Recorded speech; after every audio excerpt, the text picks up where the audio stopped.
What would you do if the most dangerous man in the city risked everything to save your life, only to tell you weeks later that he was falling in love with you, while you wore another man's engagement ring? Today's story follows Detective Deborah Shaw, an American cop working Seoul's mean streets, who finds herself bleeding out in a rain-soaked alley after a bust goes horribly wrong. The man who saves her?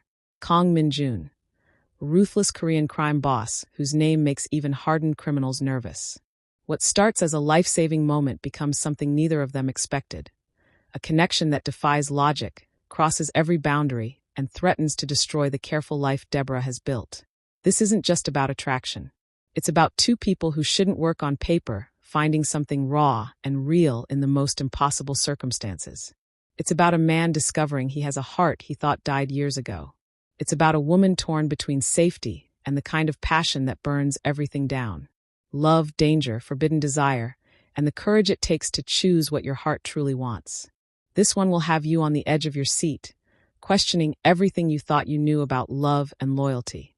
Grab your snacks, hit that subscribe button right now because you don't want to miss this. The rain fell like bullets on the Seoul streets, turning the neon-lit pavement into a kaleidoscope of bleeding colors. Red from the barbecue restaurant signs, blue from the late-night convenience stores, gold from the luxury boutiques that lined Gangnam's most exclusive blocks. Detective Deborah Shaw pressed her hand harder against the wound in her abdomen, feeling hot blood seep between her fingers. Her service weapon lay 3 feet away, knocked from her grip when the suspect had pulled a knife she didn't see coming. The blade had found its mark, and now the guy was gone. She was going to die here, alone, in a foreign country she'd fought so hard to make home. Deborah had been in Seoul for 2 years, assigned to the International Crimes Unit after her language skills caught the right attention back in Chicago. Her mother had cried for a week when she announced the transfer. "Baby, you're going so far away.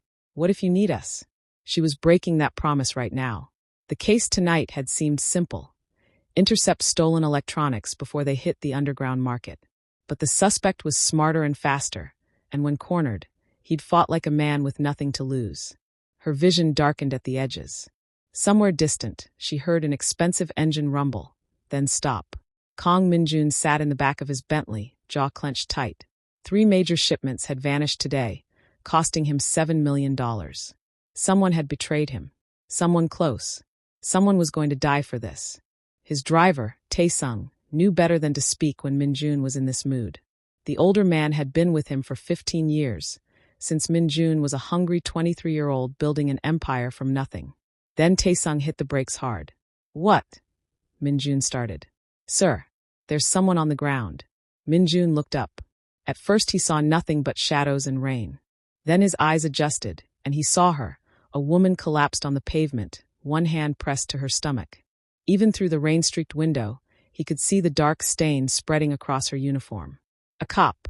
Every instinct screamed at him to keep driving, to never put himself near law enforcement. But he couldn't look away from her face. She was beautiful. Not delicate, but strong and striking in a way that made his chest tighten. Her dark skin glistened with rain and blood under the neon lights, and her eyes, even half-closed and fighting unconsciousness, held fierce determination. This woman was a fighter. "Drive," he said, but his hand was already on the door handle. "Sir, if the police..." "Call an ambulance." Now. Min-jun was across the pavement in 3 strides, dropping to his knees beside her. His Tom Ford jacket came off, and he pressed it hard against her wound. Her eyes flew open, wide and brown and fighting to focus. "Stay with me," Min-jun said in English. "Look at me. Stay awake." She tried to speak, but only a gasp came out. "Don't talk. Save your energy." He cradled her head, feeling how cold her skin was. "Help is coming. You're going to be fine." Her hand came up, trembling, and gripped his wrist. The touch sent electricity through him. Not attraction yet, but something deeper. Recognition. Connection. "Weapon," she whispered, eyes darting to her service pistol in the gutter. Smart. Even dying, she worried about her weapon. "I'll get it. Stay with me." Her grip tightened. "Who?" "Kang Min-jun." "What's yours?" "Deborah. Deborah Shaw." "American?" A tiny nod. "You're very far from home, Detective Shaw." Something like a smile flickered across her face. "So are you from wherever good men come from?" The comment startled a laugh out of him. I'm not a good man, Deborah. Saved my life. Hey. No.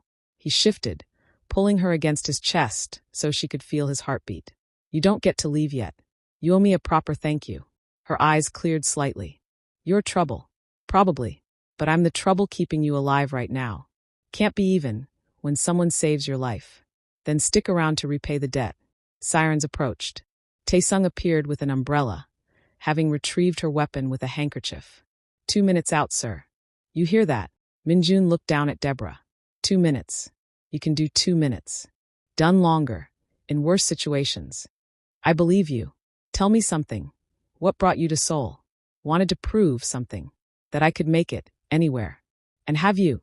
Still working on it. Then you definitely can't die tonight. Unfinished business is the worst kind. The ambulance turned the corner, red and white lights cutting through rain. Deborah's hand was still on his wrist, grip weakening. Minjun, she said, and hearing his name in her voice did something to his chest. Thank you. Don't thank me yet. Thank me when you're healed. Will I see you again? The question caught him off guard. Do you want to? Then paramedics swarmed them, professional and efficient. As they loaded Deborah onto the stretcher, her eyes found his one more time. Gratitude, yes, but also curiosity. Question. Promise. Then she was gone. Minjun stood in the rain, shirt soaked and stained with her blood, watching the ambulance disappear. Sir, we should go. I'm following them to the hospital. Sir, that's not wise. I don't care. Get in the car. They drove in silence through rain-washed streets. Minjun stared out the window, replaying the moment he'd seen her. The way something fundamental had shifted in his chest. This was insanity. He'd built his empire on cold calculation, on never letting emotion cloud judgment. He'd buried his heart so deep even he forgot it existed. But holding that dying woman, Kang Minjun had felt something he thought he'd lost forever. Fear for someone else. For a stranger whose voice he could still hear, whose determination matched his own will to keep her alive. The hospital was chaos. Minjun followed Deborah's stretcher as far as they'd let him, watching doctors swarm her with urgent precision. Blood pressure dropping. Internal bleeding. Emergency surgery required. A nurse tried to get information. He gave basics, found her on the street, stab wound, applied pressure. He didn't mention contemplating murder when he decided to save her instead. They relegated him to the waiting room. Taesung stood by the door watchful. Sir, you have the Busan meeting in 6 hours. Cancel it. Sir, cancel it. Reschedule for next week. His phone buzzed constantly. Calls from lieutenants, updates about missing shipments, urgent business. Minjun silenced them all. Hours crawled by. The sun rose, painting Seoul's skyline pink and gold. Minjun paced, his blood-stained shirt drawing stares he ignored. Family of Detective Shaw? Minjun spun. A tired surgeon stood there in scrubs. I'm not family, but I found her. Is she? She'll be fine. The blade missed major organs by millimeters. Lucky woman. She lost blood, but we stabilized her. She'll need weeks of recovery, but she's young and strong. Relief flooded through Minjun so intensely he gripped a chair to stay steady. Can I see her? The doctor hesitated. She's sedated. Won't wake for hours. And you're not family. I saved her life. Something in Minjun's voice convinced him. 5 minutes. Room 407. Room 407 was quiet, dim, just the steady beep of monitors. Deborah lay impossibly small in the hospital bed, her dark skin stark against white sheets. Tubes and wires connected her to machines, abdomen heavily bandaged. But her chest rose and fell steadily. She was alive. Minjun stood by her bedside, studying her face in soft light. Even more beautiful than he'd realized. High cheekbones, full lips, strong jaw speaking of determination. He'd never believed in fate or destiny. He'd built his empire through careful planning, through reading people and making smart plays. Romance was weakness. Love was liability.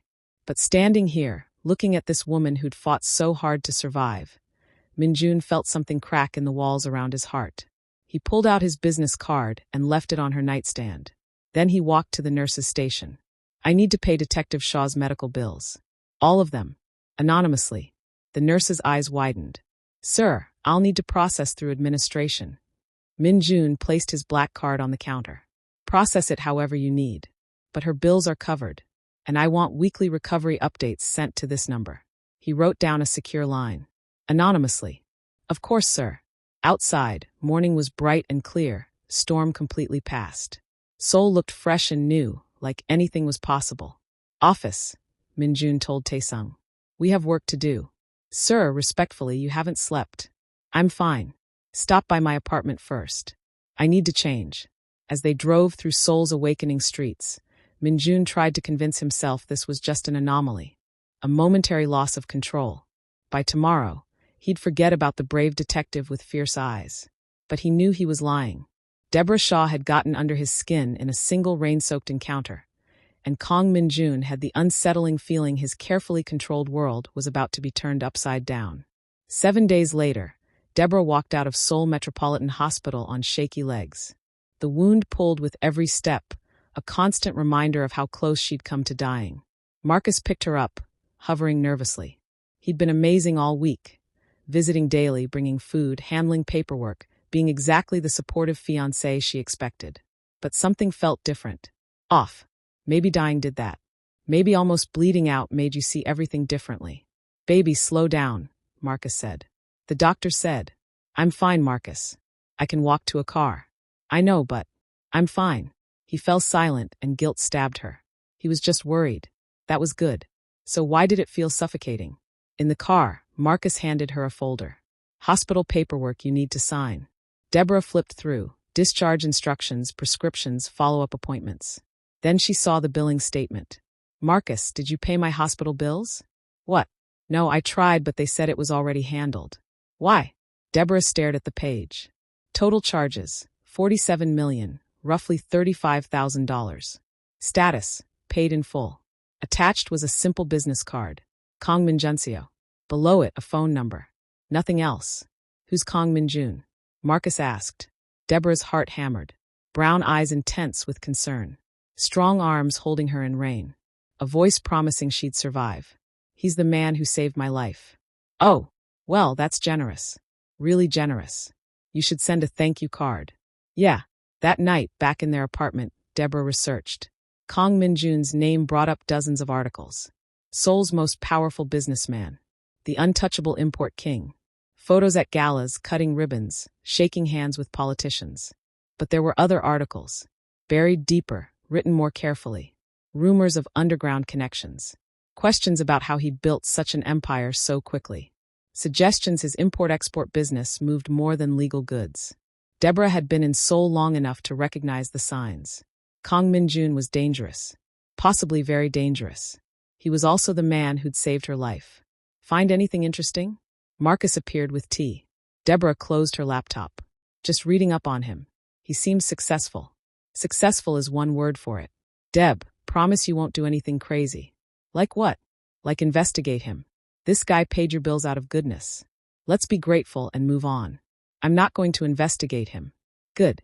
The last thing we need is you making enemies with someone that powerful. He kissed her forehead. You already took a knife. Let's avoid more life-threatening situations, okay? Deal. But after Marcus fell asleep, Deborah lay awake staring at the ceiling, the business card on her nightstand catching streetlight. She should send a thank you note and forget it. Marcus was right.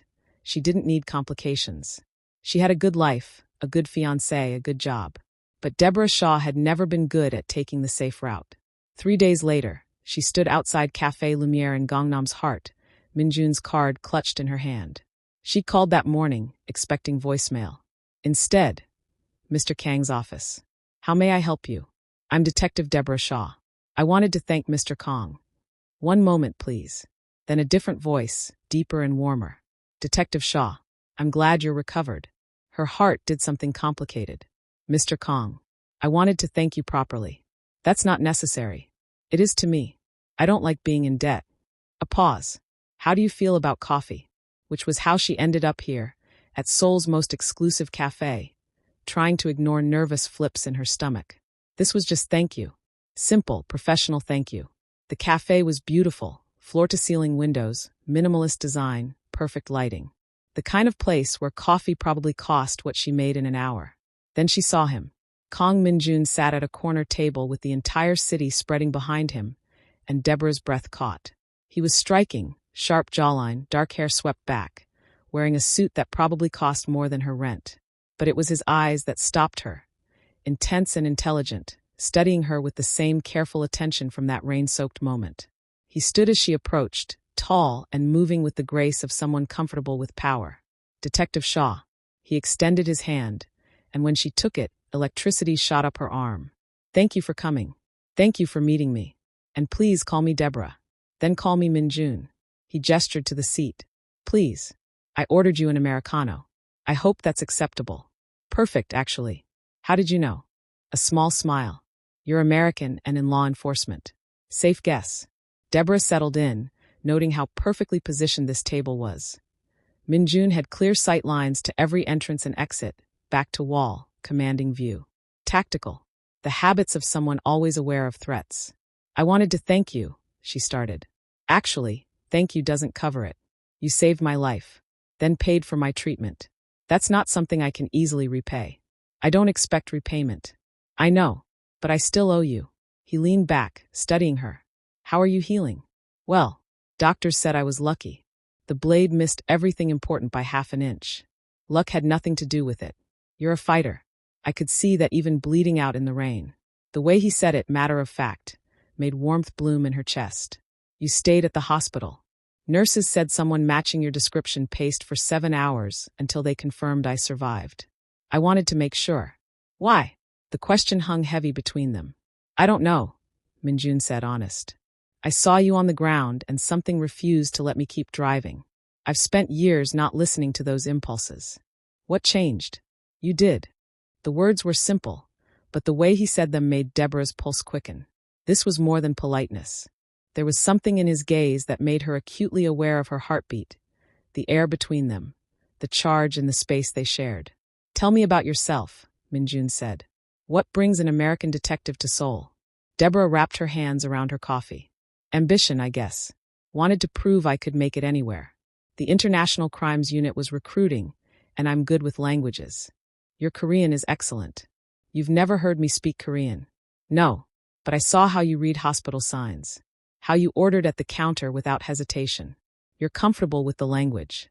A smile tugged at her lips. "You're observant." "I have to be. In my line of work, missing details can be expensive." "What exactly is your line of work, besides saving detectives?" His expression shifted subtly. "Import-export. Luxury goods, mostly.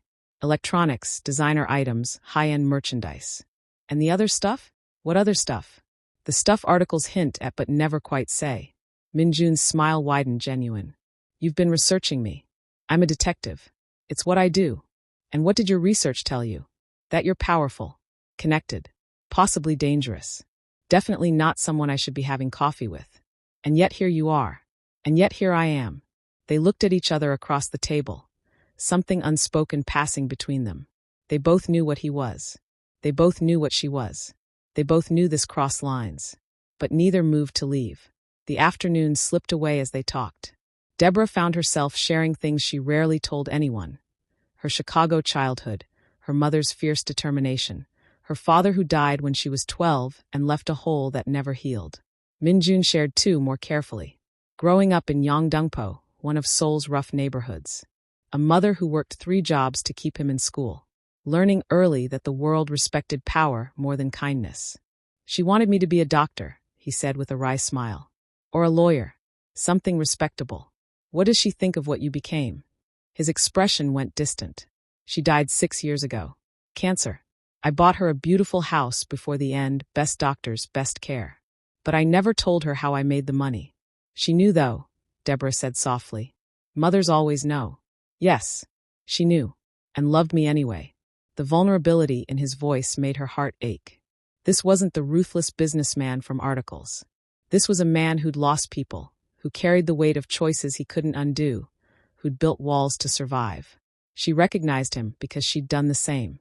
Their eyes met, and Deborah felt the full force of connection between them.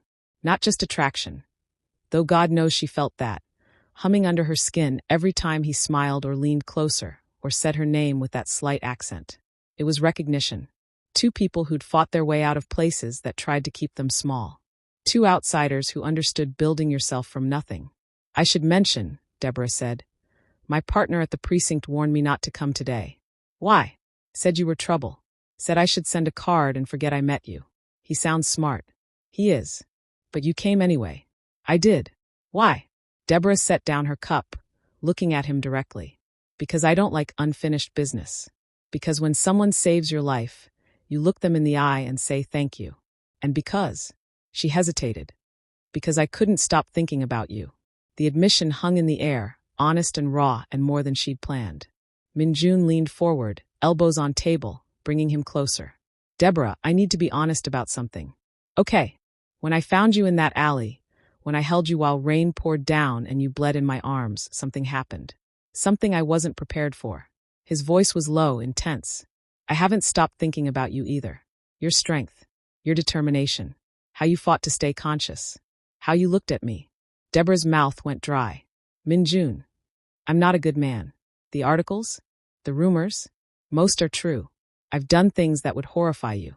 I've built my empire on decisions that keep people up at night, and I sleep fine. Why are you telling me this?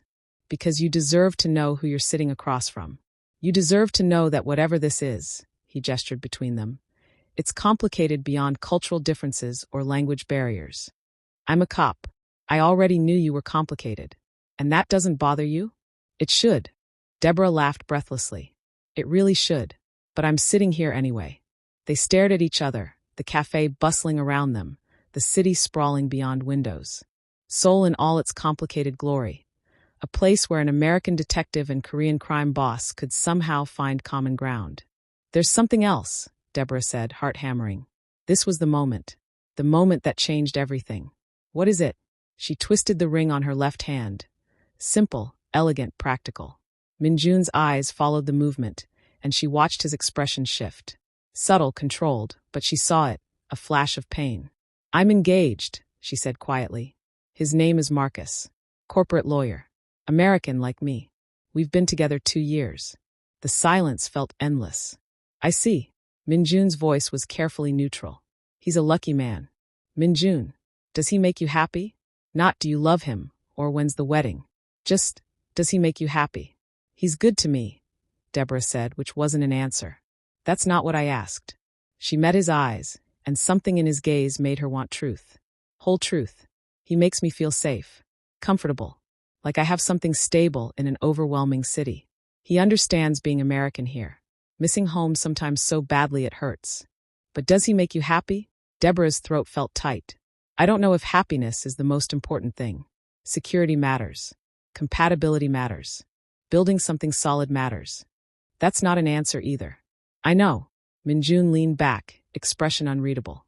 Then he smiled, small, dangerous, making her pulse quicken. I don't believe in fate, Deborah. I don't believe in destiny or soulmates or romantic nonsense. I believe in choices. In taking what you want. In refusing to back down when something matters. What are you saying? I'm saying finding you that night, holding you in rain, feeling your heart beating, watching you fight to survive. I haven't stopped thinking about you for a single moment. Not one. Minjun, I'm engaged. I know. He leaned forward, intensity like physical force. I know you're engaged. I know this is inappropriate. I know I should respect boundaries and walk away. But I didn't build an empire playing it safe. I built it by recognizing opportunities and refusing to let them slip away. I'm not an opportunity. I'm a person. You're right. His eyes held hers. You're the first person in 20 years who's made me feel something other than ambition or anger or cold satisfaction. You're the first person who's made me want to be better instead of just more powerful. Deborah's heart raced so fast she heard it in her ears. This wasn't happening. She'd come to say thank you, settle a debt, close a chapter. Not to have Seoul's most dangerous businessman tell her he had feelings while she wore another man's ring. I don't know what you want me to say. Tell me the truth. Look me in the eye and tell me you don't feel this too. This connection. This pull. Tell me when I'm close, your heart doesn't speed up. Tell me you haven't been replaying that night, wondering what it means that a stranger would risk everything to save you. She should lie. Should absolutely lie. Should tell him this was all in his head, that she loved Marcus, that she was perfectly happy. But Deborah Shaw had never been good at lying. I feel it, she whispered. God help me, I feel it. The admission electrified the space between them. Minjun's eyes darkened, body leaning imperceptibly closer. Then let me fight for you. What? I know you're engaged. I know you've built a life with him. But I also know," he gestured between them, "this doesn't happen every day. This kind of connection. This chemistry. I'm not asking you to leave him tomorrow. I'm not asking for decisions right now. Then what are you asking? Permission to show you what we could be. To prove that sometimes the safe choice isn't the right choice. To fight for something I didn't know I wanted until I found you bleeding in the rain." Deborah's mind spun. This was insane. She should leave right now, walk out and never look back. Go home to Marcus and forget this ever happened. But she couldn't make herself move. "You know the answer to that," she said quietly, standing abruptly and grabbing her purse. "This was a mistake. I shouldn't have come. Thank you for saving my life. Thank you for the bills. I'm grateful. But I can't do this. I won't." She was halfway to the door when his voice stopped her. "Are you running because you don't feel it? Or because you do?" Deborah turned back, finding him still by their table, hands in pockets, looking at her with eyes that saw too much. "You know the answer." "Then I'm not backing down." "I meant every word, Deborah. I don't mind fighting for you. I don't mind being patient while you figure out what you really want. But I won't pretend this connection doesn't exist. I won't pretend finding you is anything less than life-changing. You don't even know me. I know enough. I know you're brave and strong and determined. I know you fight for what you believe in. I know when I held you in the rain, something in me recognized something in you. And I know," he stepped closer, "you felt it too. I'm engaged, Minjun. I know. And if you choose him, if you decide comfortable and safe is what you want, I'll respect that. I won't interfere. I won't cause problems." He paused. "But I won't stop hoping you'll choose something else. Someone else. This is crazy. Maybe. But the best things usually are." Deborah stared at him, mind a chaos of conflicting emotions. Fear and excitement. Guilt and desire. The weight of the life she'd built warring with possibility of something new and terrifying and electric. "I have to go." "Then go. But answer one question first." "What?" "When you're lying in bed tonight thinking about today, will you be relieved you walked away? Or will you wonder what might have happened if you'd stayed?" Tears pricked her eyes. "That's not fair." "I know. But I've never been a fair man. I take what I want and fight for what matters. And you," his voice dropped, rough with emotion, "you matter." She turned and walked out before she could do something stupid. Before she could close the distance and find out if his lips felt as electric as his presence. Before she could throw away everything for a connection that might burn out as quickly as it sparked. Seoul's streets were busy, people rushing past, the city alive with energy. Deborah walked blindly, not seeing any of it, replaying the conversation. "I don't mind fighting for you. Does he make you happy? You're the first person in 20 years who's made me feel something." She pulled out her phone to call Marcus, to hear his familiar voice and ground herself in reality. But her hands shook and her heart raced, and all she could think about was the way Minjun had looked at her. Like she was something precious. Something worth fighting for. The text came through as she stood on the corner, unsure which direction to go. "I meant every word. MJ." Deborah stared at those 5 simple words containing an entire world of possibility and danger and promise. She should delete it. Block his number. Go home and tell Marcus everything. But her thumb hovered over delete and wouldn't press down. Instead, she saved his number. Then she walked home through Seoul's glittering streets, evening settling over the city, her mind a battleground between what she should do and what she wanted, between safety and passion, between the life she'd built and the life she was suddenly, terrifyingly wondering if she wanted instead. When we left off, Detective Deborah Shaw had just walked away from the most intense conversation of her life. Kang Min-jun, the dangerous man who saved her, had confessed his feelings and declared he'd fight for her, despite her engagement to Marcus. Now she's standing on a Seoul street corner with his text burning on her phone screen, and everything she thought she knew about her life is crumbling. Here is where everything escalates, where secrets come out, where choices have to be made, and where Deborah discovers that sometimes the most dangerous thing isn't the man who'll fight for you. It's realizing you want him to win. Please don't forget to like and subscribe. This is your only way of supporting us, as we also promise to bring you interesting and hooking stories. Let's dive back in.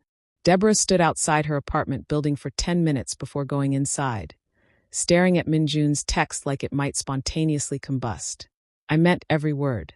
MJ. She should delete it. Should block his number. Should march upstairs and tell Marcus everything. that she'd met with the man who saved her life, that he'd confessed feelings for her, that she'd felt something she couldn't name but couldn't deny. Instead, she typed a response and deleted it. Typed another. Deleted that too. Finally, she just put her phone away and went inside. Marcus was in the kitchen, humming along to music while he cooked. The apartment smelled like garlic and ginger. He was making her favorite stir-fry, the one his mother had taught him when they first started dating. He looked so normal, so steady, so perfectly Marcus in his casual weekend clothes and bare feet. "There's my girl," he said, smiling when she walked in. "How was coffee with your mysterious benefactor?" Deborah's stomach twisted. "It was fine. Just said thank you, had some coffee, talked a bit." "That's good. I'm glad you got closure on that." He came over and kissed her forehead. "You seemed really stressed about it." "Yeah, it was weighing on me." "Well, now you can relax. Debt paid, life goes back to normal." He returned to the stove, stirring the vegetables with practiced ease. "Oh, I talked to Mom today. She wants to know if we've set a wedding date yet." Deborah's chest tightened. "Marcus, I just got out of the hospital last week. Can we not?" I know. I told her we're waiting until you're fully healed. But she's excited, you know? Her only son getting married." He glanced back at her, smiling. "I'm excited too. I was thinking maybe spring. Cherry blossom season? It would be beautiful for photos." "Yeah, maybe." Something in her tone made him pause. "You okay, babe? You seem off." "I'm fine. Just tired. The walk was longer than I thought. You should rest. I'll bring dinner to you when it's ready." "Thanks, Marcus." She retreated to the bedroom, closing the door and leaning against it. Her phone felt like it weighed 1,000 pounds in her pocket. This was her life. This apartment. This kind, steady man who made her favorite food and talked about cherry blossom weddings. This was what she'd built, what she'd chosen, what made sense. So why did it suddenly feel like a cage? Her phone buzzed. She pulled it out with shaking hands. "Are you home safe?" "MJ." Her fingers moved before her brain could stop them. "Yes." 3 dots appeared immediately, showing he was typing. Her heart hammered. "I can't stop thinking about you." Deborah stared at the message, pulse racing. She should not respond. Should absolutely not engage. I can't stop thinking about you either." The moment she hit send, she wanted to take it back. But it was too late. The truth was out there, digital and permanent. "Then why did you run?" "Because I'm engaged. Because this is insane. Because you're dangerous and I'm a cop and this can't happen." "Can't. Or shouldn't." Deborah closed her eyes, head falling back against the door. "What's the difference? Can't means impossible. Shouldn't means difficult. There's a world of difference, Deborah." She was about to respond when Marcus called from the kitchen. "Babe, dinner's ready. Coming." Her voice came out strangled. She looked at her phone one more time, at Minjun's words glowing on the screen. Then she typed quickly. "I have to go. Please don't text me anymore." "I won't. But if you want to talk to me, I'm here. Always. MJ." Deborah turned off her phone and went to have dinner with her fiancé. 3 days passed. 3 days of Deborah going through the motions, returning to light duty at work, smiling at Marcus, pretending everything was normal. But her phone stayed off. She told herself it was because she didn't want the distraction, because she needed space to think, because turning it on would mean seeing if Minjun had texted again, and she wasn't ready for that. The truth was simpler and more terrifying. She didn't trust herself. On the 4th day, her partner Kim Jae-sung cornered her at the precinct. "Okay, what's going on?" The older Korean detective crossed his arms, studying her with the same sharp attention he used on suspects. "You've been weird since you came back." "I got stabbed, Jae-sung. I think I'm allowed to be weird." "Not that kind of weird. You're distracted. Jumpy. You keep checking your phone even though it's off." "How do you know it's off?" "Because I called you twice yesterday and it went straight to voicemail. And because I'm a detective." He pulled up a chair, sitting backwards on it. "Talk to me. What happened?" Deborah sighed. There was no point lying to Jae-sung. The man had been reading people for 20 years, and he'd been her partner long enough to know when something was wrong. "I met with Kang Min-jun." Jae-sung's expression didn't change, but she saw his shoulders tense. "The guy who saved you?" "Yeah. And he told me he has feelings for me." "Shit. Yeah." Jae-sung was quiet for a moment. "What did you say?" "I told him I'm engaged. I told him it couldn't happen. Then I left." "Good. That's the right call, Deborah. Kang Min-jun is. He paused, choosing his words carefully. He's not someone you want in your life. Trust me on this. What do you know about him? Officially, he runs a legitimate import-export business. Very successful, very well-connected. Unofficially, Jae-sung leaned closer, voice dropping. He's one of the most dangerous men in Seoul. His organization moves everything: drugs, weapons, stolen goods. But he's smart. Careful. We've never been able to touch him because he keeps his hands clean, uses layers of people between him and the actual crimes. Deborah's stomach sank. She'd suspected, but hearing it confirmed was different. He saved my life, Jae-sung. I know, and I'm grateful for that. But that doesn't change what he is. Her partner's expression softened. Look, I get it. Guy saves your life, pays your hospital bills, probably looked at you with those intense eyes and made you feel things. But that's how guys like him operate. They're charming, magnetic. They make you think they're different, special, worth the risk. You don't know him. Neither do you, Deborah. You had one conversation. That's not knowing someone. That's being attracted to the idea of someone. She wanted to argue, but he wasn't wrong. She didn't know Min-jun. Not really. She knew he'd saved her life. She knew he'd stayed at the hospital. She knew he made her feel things Marcus never had. But that wasn't the same as knowing him. You're right, she said quietly. You're absolutely right. Good. Now turn your phone back on and focus on being engaged to a nice, boring lawyer who won't get you killed. Deborah managed a weak smile. Marcus isn't boring. Compared to a Korean mob boss? Yeah, he is. And that's a good thing. That night, Deborah finally turned her phone back on. It buzzed immediately with messages. Work emails, texts from friends, notifications from apps. But there was nothing from Min-jun. He'd kept his word. He'd said he wouldn't text her again, and he hadn't. She should have been relieved. Instead, she felt disappointed. 2 weeks passed. Deborah threw herself into work, into her relationship with Marcus, into building the life she'd committed to. She went to physical therapy for her wound. She had dinner with Marcus's parents. She looked at wedding venues online and pretended to care about centerpieces and color schemes. She was fine. Everything was fine. Then Marcus found the business card. She tucked it into her nightstand drawer, meaning to throw it away, but never quite managing to. It was just a card. Just a piece of paper with a name and number. It didn't mean anything. But the way Marcus's face went pale when he found it, she knew it meant everything. What's this? He held up the card, hand shaking slightly. Deborah's heart stopped. It's from Kang Min-jun. The man who. I know who he is. Why do you have his personal card? He left it at the hospital. I kept it so I could thank him. You already thanked him. You had coffee with him 2 weeks ago. Marcus's voice was rising, something that rarely happened. Why do you still have this? I forgot to throw it away. Bullshit. He was pacing now, running his hand through his hair. Deborah, I'm not stupid. You've been off for weeks. Distant. Distracted. And now I find this in your nightstand drawer like it's something precious you're hiding. Marcus, it's not like that. Then what is it like? Because from where I'm standing, it looks like you're keeping mementos from another man. He saved my life. I know that. And I'm grateful, I really am. But this, he waved the card. This feels like more than gratitude. Deborah opened her mouth to deny it, but the words wouldn't come. Because he was right. It was more than gratitude. It had been from the moment Min-jun held her in the rain and told her to stay with him. Oh my God. Marcus's face crumpled. You have feelings for him. Marcus, do you have feelings for him? I don't know. The admission burst out of her, raw and honest. I don't know what I feel. I'm confused and scared and everything is complicated and I don't know. How can you not know? You're engaged to me, Deborah. We're supposed to get married. Build a life together. How can you not know? Because he makes me feel things I've never felt before. She was crying now, tears streaming down her face. Because when I'm around him, I feel alive in a way I can't explain. Because he looks at me like I'm the most important person in the world and asks me questions nobody else thinks to ask and... She stopped, hand over her mouth, horrified by what she'd just said. Marcus stood frozen, the business card crumpling in his fist. I see, he said quietly.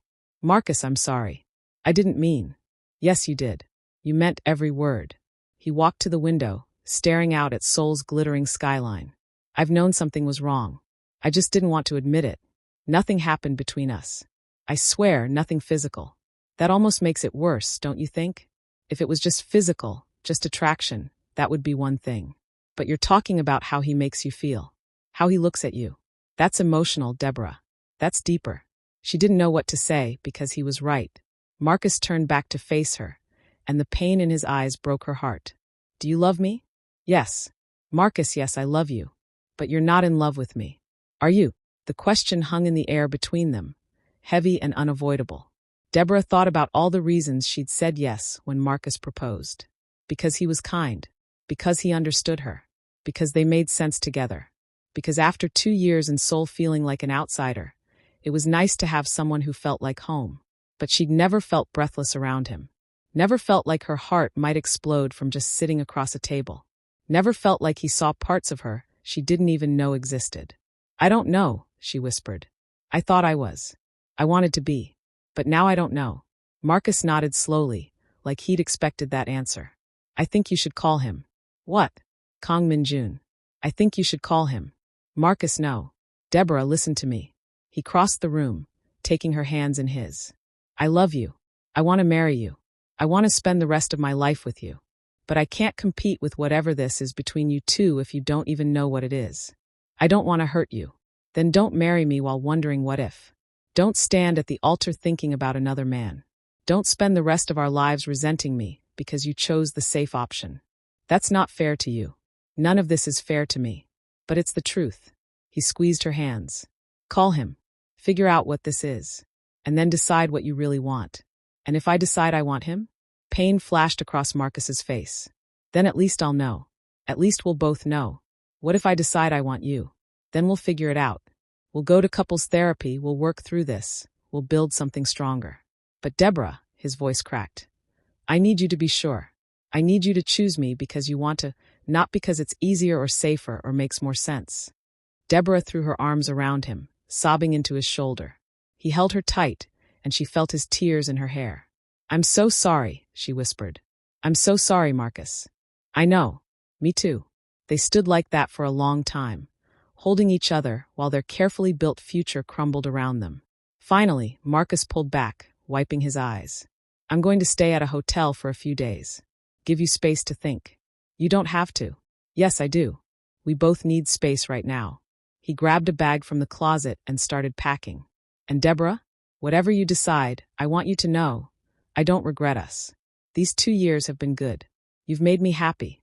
You've made me happy too. But not happy enough. He zipped the bag closed. And that's okay. That's not your fault or mine. That's just how it is sometimes. He kissed her forehead one last time, then walked out the door. Deborah stood in the empty apartment, Min-jun's crumpled business card still clutched in Marcus's forgotten hand, and wondered how her life had become so complicated so quickly. Then she picked up her phone. She stared at Min-jun's number for 30 minutes before calling. Her finger hovered over the button a dozen times, pulling back each time like the phone might burn her. Finally, she just did it. He answered on the second ring. Deborah. His voice was warm, surprised. I didn't think I'd hear from you. I didn't think you would either. What changed? Everything. Nothing. I don't know. She laughed, a little hysterically. Marcus found your business card. We had a fight. He's staying at a hotel. My life is falling apart. I'm sorry. Are you? A pause. No, I'm not. I'm sorry you're in pain, but I'm not sorry he knows. Secrets eat at people, Deborah. At least now it's out in the open. He told me to call you. What? He said I should call you. Figure out what this is between us. Make a real choice instead of wondering what if. Min-jun was quiet for a long moment. He's a better man than I gave him credit for. He is, which makes this so much harder. Where are you right now? Home. My apartment. Can I see you? Deborah's heart hammered. I don't know if that's a good idea. Probably not. But I'd like to see you anyway. No pressure, no expectations. Just, let me see you. She knew she should say no. Knew that seeing him would only complicate things further. But she was tired of doing what she should do. Tired of playing it safe. Tired of ignoring what her heart was screaming. Okay, I'll pick you up in 30 minutes. Where are we going? Somewhere we can talk without the entire city watching. 28 minutes later, Deborah stood outside her building, heart in her throat. The Bentley pulled up exactly on time, sleek and black, and so perfectly Min-jun it hurt. He got out to open her door. a gentleman gesture that contrasted sharply with the danger radiating from him. Tonight he wore all black, his tattoos visible at his collar and wrists, his hair slightly mussed like he'd been running his hands through it. He looked dangerous and beautiful, and exactly like everything she shouldn't want. "Hi," she said stupidly. "Hi." His eyes roamed her face, drinking her in like he'd been dying of thirst. "You look tired." "I haven't slept much." "Neither have I." They drove in silence through Seoul's night streets. The city looked different at this hour. Softer, more intimate, the harsh edges blurred by darkness and neon. Minjun didn't tell her where they were going, and she didn't ask. She just watched the city pass by and tried to slow her racing heart. Finally, they pulled up to a building in Hanamdong, one of Seoul's most exclusive neighborhoods. The penthouse, she realized as they rode the private elevator up. Of course he'd live in a penthouse. The doors opened directly into his apartment, and Deborah's breath caught. Floor-to-ceiling windows overlooked the entire city. The space was massive but surprisingly understated. Modern furniture in neutral tones, minimal decoration, everything clean and precise. Like the man himself. "This is beautiful," she said. "Thank you. Can I get you something to drink?" "Wine." "Water." "Water is fine." He moved to the kitchen while she walked to the windows, staring out at the Seoul skyline. From up here, the city looked like a living thing. Lights pulsing, traffic flowing, millions of lives intersecting and diverging in endless patterns. "Here." Minjun appeared beside her, handing her a glass. Their fingers brushed in the exchange, and electricity shot through her. They stood side by side, looking out at the city, not touching but close enough that she could feel his warmth. "I told myself I wouldn't contact you again," Minjun said quietly. "I promised I'd respect your boundaries." "I know. You kept your word. It was the hardest thing I've done in years." "Why?" He turned to face her, and the intensity in his eyes made her knees weak. "Because every day I didn't talk to you felt like losing something precious. Every night I lay awake wondering if you were thinking about me too. Every time my phone buzzed, I hoped it was you." "Minjun, let me finish. Please." He set down his glass, giving her his full attention. "I've built my life on control. On never letting anyone close enough to hurt me. On keeping emotions locked away where they can't interfere with business or decision-making. And then I found you in the rain, and everything I've built just cracked." "I'm scared," Deborah whispered. "Of me. Of this. Of what I feel when I'm around you. Of how much I want something I know I shouldn't have." "Why shouldn't you have it?" "Because you're dangerous. Because I'm a cop. Because this is insane and complicated and probably a huge mistake." "Probably," he agreed. "But what if it's not? What if this is exactly what we're both supposed to find?" "I don't believe in fate." "Neither do I. But I believe in recognizing something rare when it appears. I believe in fighting for what matters. And Deborah." He stepped closer, close enough that she had to tilt her head back to look at him. "You matter. You matter more than anything has mattered to me in 20 years. How can you say that? You barely know me." "I know enough. I know you're brave enough to move halfway around the world. Strong enough to survive being stabbed. Honest enough to admit when you're confused. Loyal enough to feel guilty about this even though you haven't done anything wrong." His hand came up, hovering near her face, but not quite touching. "I know that when I'm around you, I want to be better. Not just more powerful or more successful, better. The kind of man who deserves someone like you." Tears spilled down Deborah's cheeks. "This isn't fair." "I know. Marcus is a good man. He doesn't deserve this." "No, he doesn't. But you don't deserve to spend your life wondering what if. What if we burn out? What if this intensity is just novelty and once we really know each other, there's nothing there?